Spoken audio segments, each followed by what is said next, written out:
Hello, everyone, and welcome to today's session where I'm joined by the one and only Jon Kaplan, who is here to discuss why there might be a disconnect between educators and employees, the importance of their relationship for skill building, and the steps we can take to develop young talents as they enter the workforce.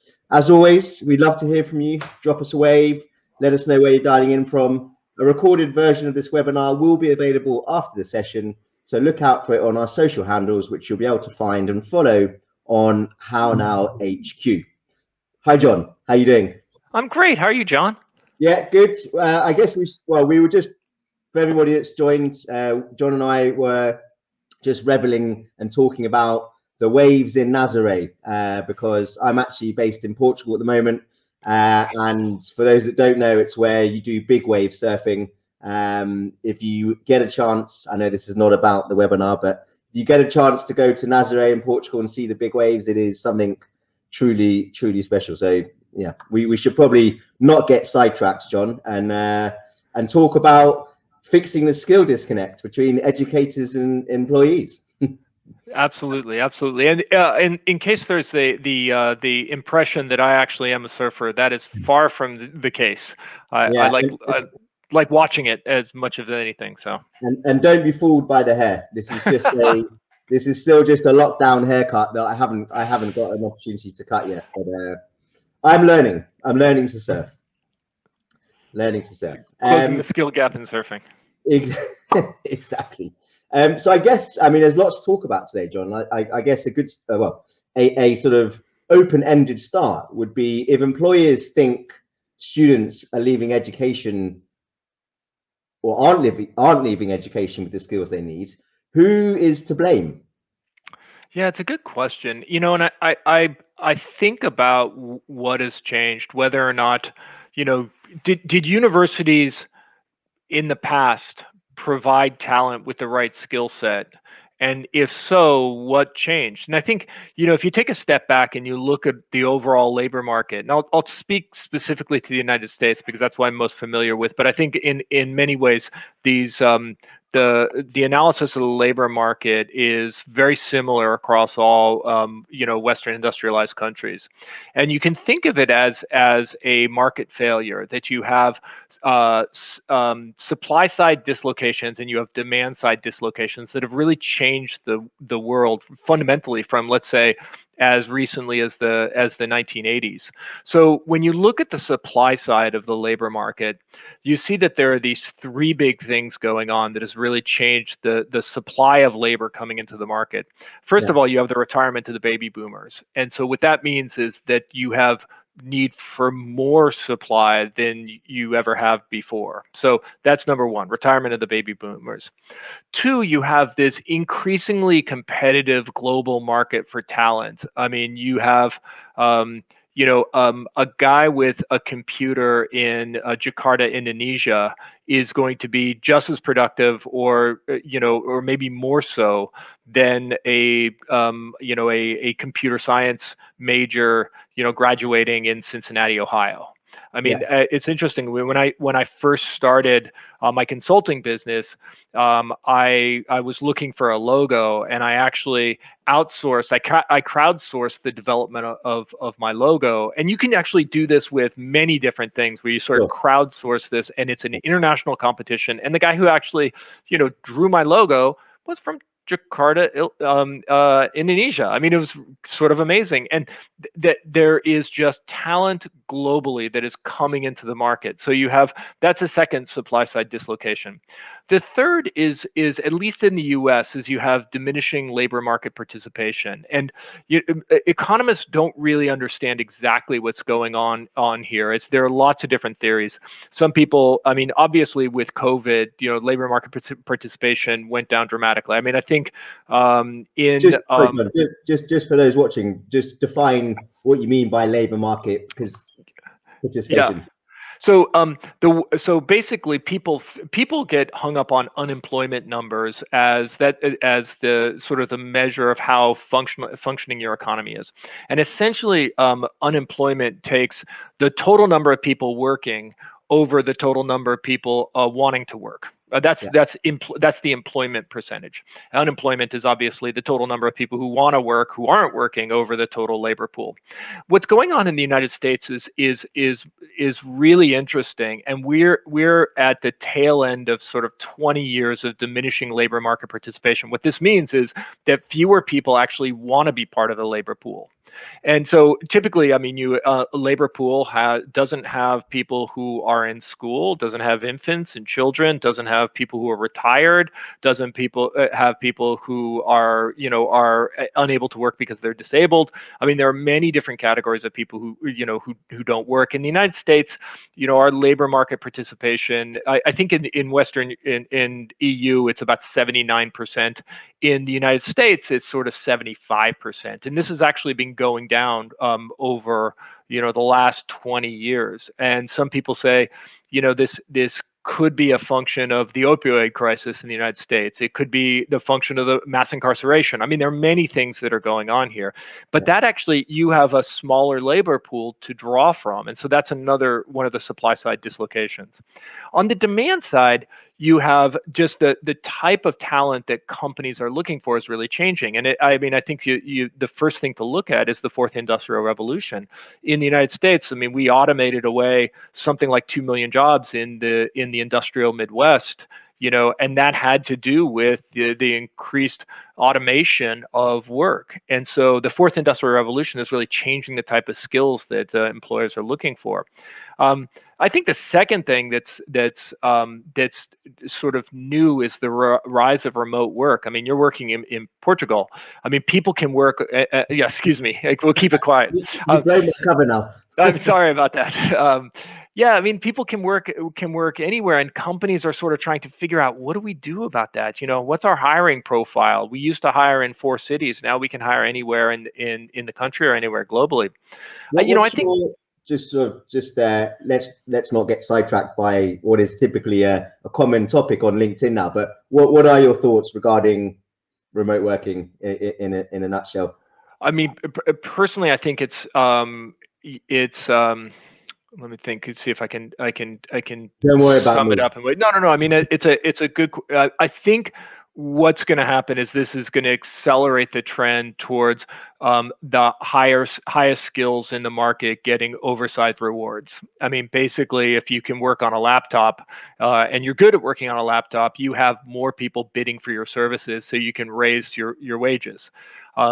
If you can't work on your a laptop and you're tied to a location, there are fewer job opportunities for you because companies are hiring everywhere. And so I think what we see is increasingly the economy is skewed towards the highly talented, and they are reaping increasing rewards for their work. So, I think if you look at that, just sort of these supply side and demand side dislocations, what you have is in a lot of Western industrialized countries, you have this dislocation where you have a company saying they want to hire people and not having the right talent to fit into those jobs. And the size is the size of that dislocation. You see different. I don't think anyone knows exactly how big the dislocation is. You hear it from different people. It's a million people that open jobs and not enough workers. You've heard it many as in the United States is 2.5 million. I mean, it's a large number of unfilled jobs. And so there's this really desperate need for employee development. So how do you develop people to fit these jobs? And the question actually is, for the United States is really important in that, we're seeing the social consequences of this dislocation. I mean, income inequality and poverty is climbing in the United States. You have, we're coming off the tail end of the opioid addiction, but drug addiction has continued to increase. Crime and suicide and depression are rampant in the United States. And I think one thing that we see more than anywhere else is this loss of confidence in the democratic process. And in the United States, we see a significant percentage of the American electorate just really has lost confidence in democracy. They just don't see value in democracy because it doesn't seem to be fixing the problems they're facing. And so that's sort of the scope of the problem. And I think the question is what went wrong? Why did companies sort of it used to be that companies could provide the talent development they needed. I mean, universities could provide people with sort of basic transferable skills, but mostly companies train their own employees. But And are universities and colleges and sort of pre-workplace institutions, are they doing enough? Because I guess there's got to be a certain amount of burden on them to be able to prepare people to go into the workforce with, as you said, some fundamental and basic skills. I think if you're on the job, then there are obviously skills that you're taught by your employee. Yeah, I think you're right. I mean, I think what we're, that whole sort of discussion of the labor market is really a way of saying that, universities have to raise their game, that they've never actually focused on preparing people with the job skills for, for specific occupations. And that hasn't been, I mean, it's gone on in pockets here and there for specific jobs. I mean, if you're going to, if you want to go work in a pharmacy, for example, you can get a degree in pharmacology, and then you end up being a pharmacist. And that's actually that's actually a very specific type of degree program that ends up preparing you for work. There actually aren't that many of those. I mean, you can think of them. Engineering jobs, probably do a fair amount of that job prep. You can think of medical school, law school. I mean, those are the types of things. But if you think of just the vast majority of jobs, when you're doing office works, universities don't actually focus on preparing you for those jobs. Yeah. And I think they're under increased pressure. I think it's more difficult today than it was, say, in the 1980s. And there are a few things that are causing that. I mean, I think, one is that companies have increased competition than they did, say, in the 1980s, and that's just as the world is globalized, there are many more companies to compete, and so I think that companies have, over the past 40 years, are dealing with reduced margins. At the same time, I think you have activist shareholders with this weaponized financial capital that just didn't exist in the 1980s. I mean, it's when you think of a leveraged buyout was something new in the 1980s, and now you have this enormous amounts of money coming from like from the Saudi sovereign wealth fund, for example, that's just flowing into everything, and with weaponized tools of financial capital, that companies actually can't underperform. And so their margins, that compression on their margins, becomes an existential threat for companies, and that's one of the reasons why they actually have to reduce. They've actually reduced the expenditures on employee development. At the same time, I mean, they've recognized that there's greater access to the spot market for talent, and so you can think of things like LinkedIn. As LinkedIn has arisen, it's actually made it easier for companies to stop, to offer less employee development, because they can just go out and hire people. Go ahead.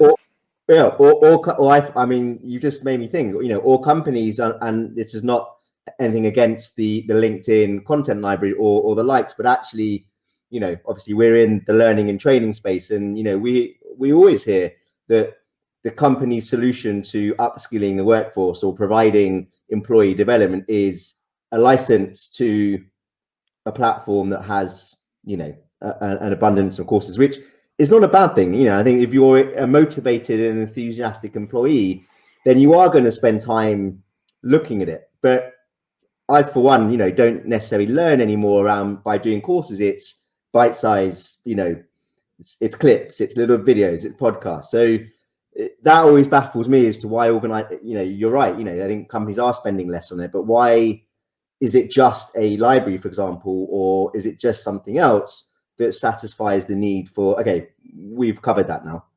No, but I mean, I think the thing is, this actually speaks to, how skills in today's economy, the value of those skills is compounded over time. And one of those skills are learning to learn skills. And so basically, if you have a bunch of workers in your company, and you offer a learning platform that, there are some people who can take advantage of that and other people who can't. And so, if you have good learning to learn skills, you can devour an online platform and learn everything from it. If not, I mean, you need support structures around you. You need these wraparound services, and that's actually when you get down to it, like what companies should be doing differently. I mean, unless they're content with focusing on just the highest paid sort of white collar positions where people can learn on their own. I mean, they're going to actually have to start investing in those support services, those wraparound services for people who don't have good learning to learn skills, who probably don't have the background that allows them to take advantage of these platforms that sort of require some degree of autonomy. Yeah. I mean, I wonder how many, I wonder if you take a sort of an average company nowadays, say above, I don't know, 500 to 1,000 people, how many people actually want to improve and upskill, so to speak, and how many just like to come in and do the job and leave, and actually their value and the skills they necessarily might be building are outside of work, because that's where the focus is. Yeah, it's a really good question, and I think in my mind the question is like, how can employers prepare their employees better to understand sort of the threats that are coming with the fourth industrial revolution. And there was a time when you could come in and just plug away at your job, and 30 years later you retire. But those days, that job isn't going to last 30 years, and you can't just go plug away at your job. You have to be constantly self-developing so that as the job changes, you can keep pace with it. And even in the best of cases, if you do that, the job may disappear anyway. And so I think the challenge is that for workers, understanding the depth of that crisis is really difficult. And I think there are probably the majority of people don't quite understand that the pace of change is accelerating, and it's going to be, actually, interestingly enough, it's going to be accelerating at an accelerating rate. So that's the third derivative, I think, or something. So I mean, there was a recent study revealed, I think it was something like 48% of employers thought young people were leaving full-time education with sufficient advanced digital skills. Do you think there's a disconnect between what educators are teaching young people and the skills they need to enter the workplace? Yeah, I mean, I think the types of degrees, the types of university prep that you can actually prepare someone specifically for a job, it has to do with how procedural the job is. And so there's a fair amount of coding that ends up being very procedural. And so you can actually train people to be pretty decent coders in college. It's really difficult to train them for just general white collar work if you don't know exactly what they're going to do. And I think it probably is true that people come out of universities prepared for software development careers, but like, everyone's not going to be a software developer. And that, I think, to draw the model of education from how to prepare software developers and sort of universally apply that to all of education, I think, is a mistake.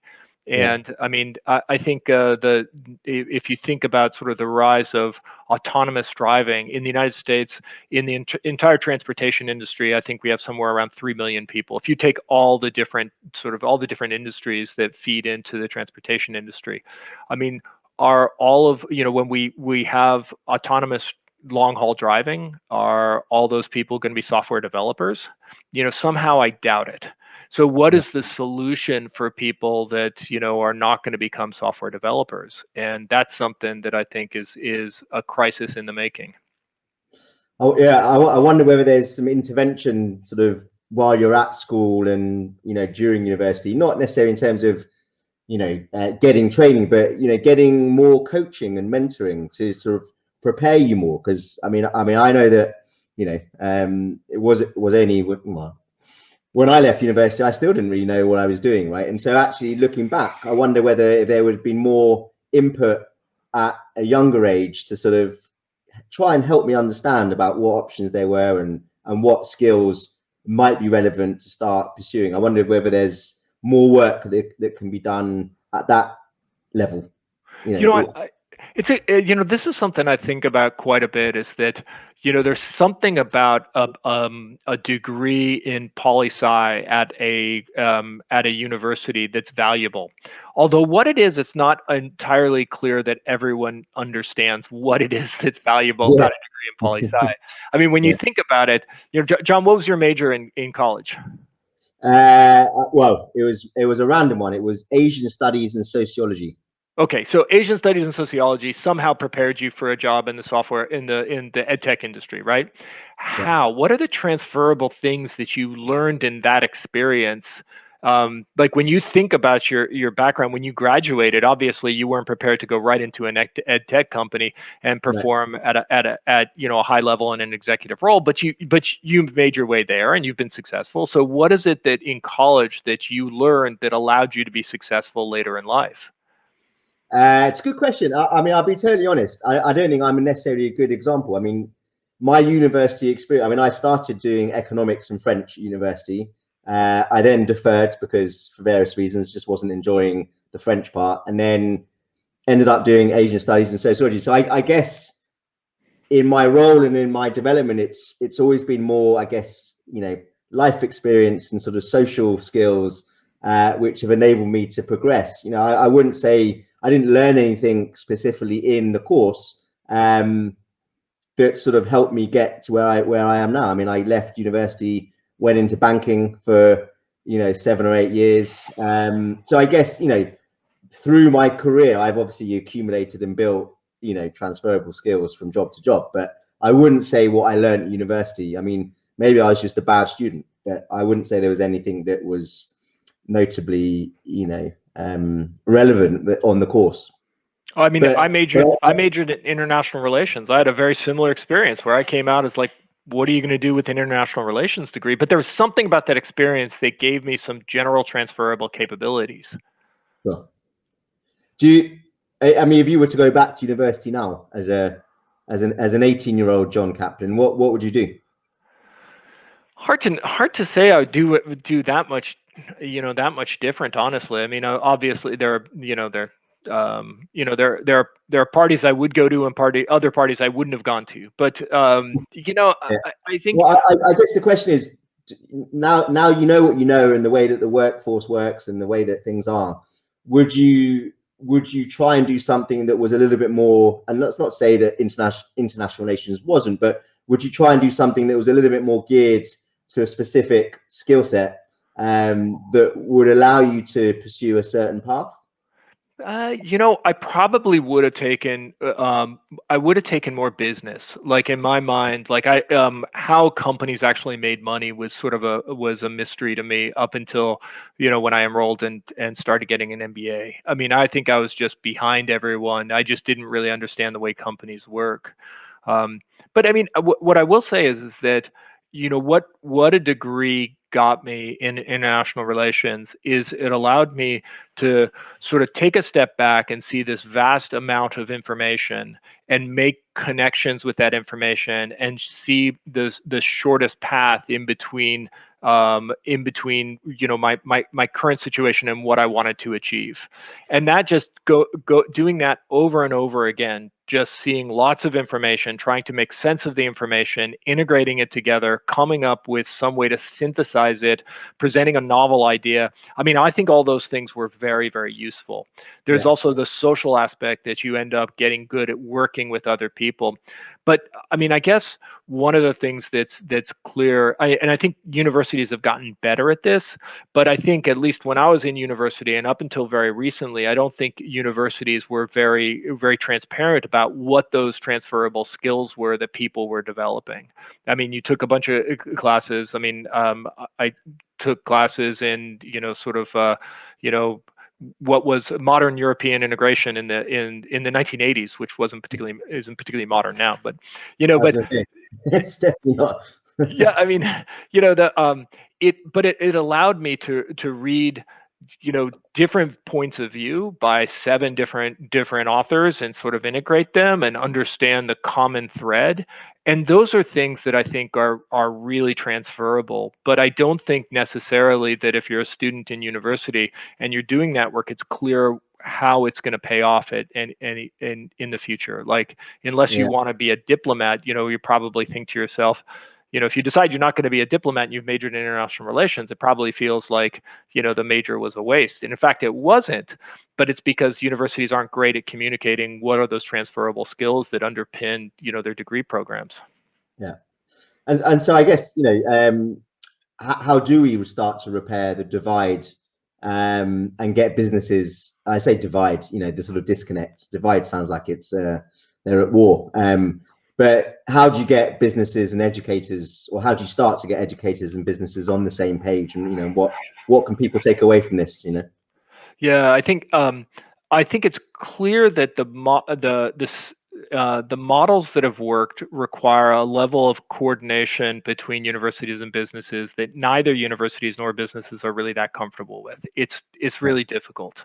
And one of the things that I noticed when I was at Discover and we were working with universities, to fund an MBA or a bachelor's degree program for our employees, it was very difficult just communicating with universities. They have very different language. And, I think for us, understanding what the university really provided and the benefits of that was difficult. And for them, understanding what we were really after was difficult for them. And I think that's one of the reasons why you have in the United States, you have these intermediaries that have arisen that are really good at translating in between universities and companies. And Guild Education is a really good example that they understand how universities work and they understand how companies work, and they're very good at sort of bridging that divide. yeah. I guess there are also, and it's not all doom and gloom in terms of the disconnect, but there are, like taking the example of coding.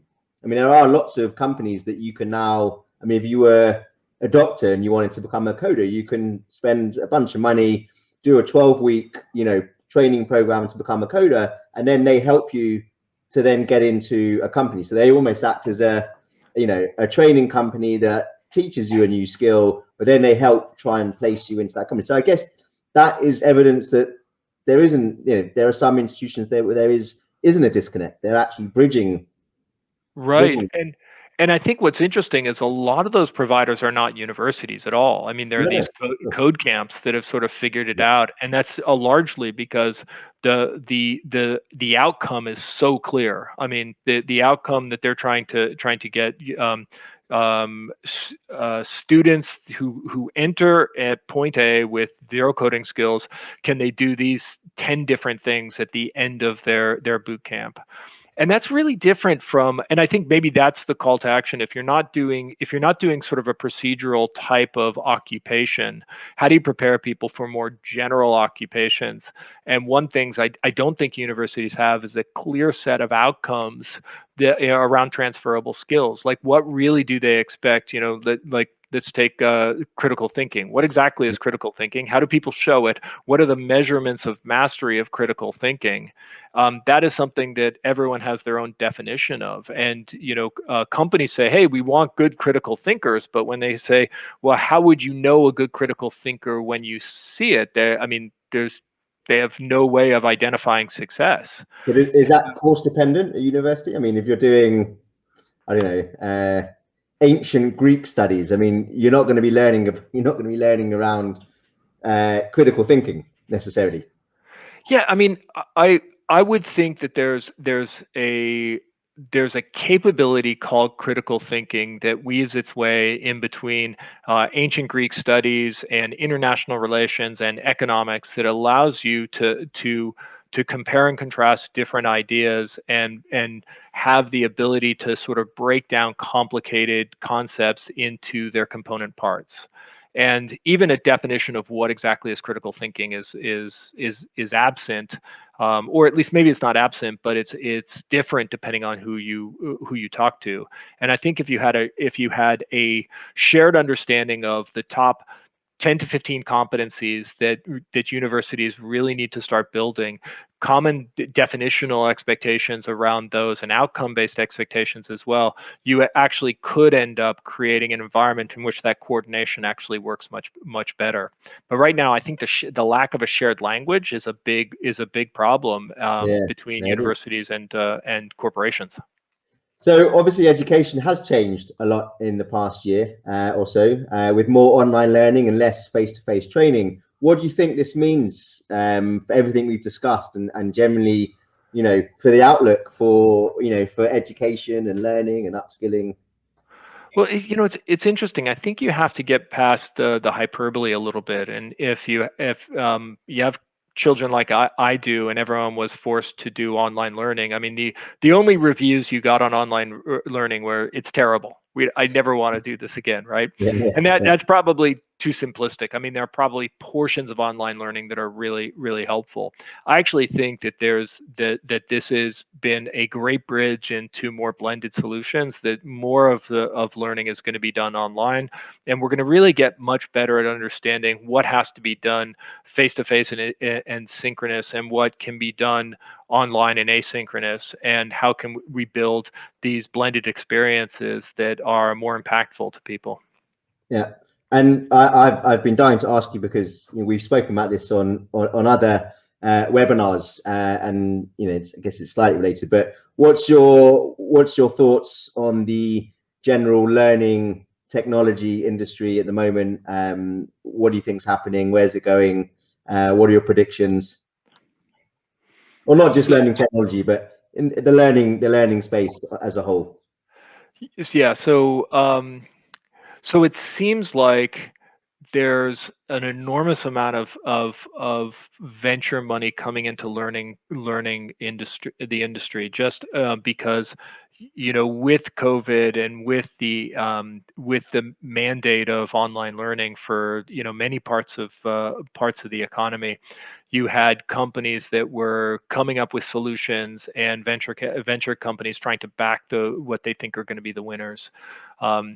And so I think, let's see, in terms of which are going to be the winners, I don't think any of us know right now. My guess is that we have some degree of inflation in sort of the capital that's available to education companies. But I think what we're having is that we're pushing the boundaries on what people thought was possible. I'll give you an example. I think a financial services company that I know and I worked with a bunch have said that they are going to go 100% remote, and I think they're giving employees an option. They can come work on site if they live near a site. They can work 100% at home, or they can kind of bounce back and forth and do a blended solution. And for a long time, they didn't do that, because they said, like, training needs to be face to face on site, and the lockdown allowed the training organization to demonstrate that they really didn't need to do that, that they actually could have effective learning. And they collected all the data, and they showed the data, and they said, look, this is what it looked like when we had everyone in classroom, and here's what it looks like now. You can see that it's pretty much no difference. If anything, we've actually improved. And I think what that's doing is it's creating the opportunity for different models. And I think out of this is going to come more impactful learning, because the number of tools that you have at your disposal is increasing. Yeah, it's interesting, isn't it? Jon, it's been super nice to have you back on our webinar series again, and definitely have you back on at a future date, and look forward to hopefully welcoming you to Portugal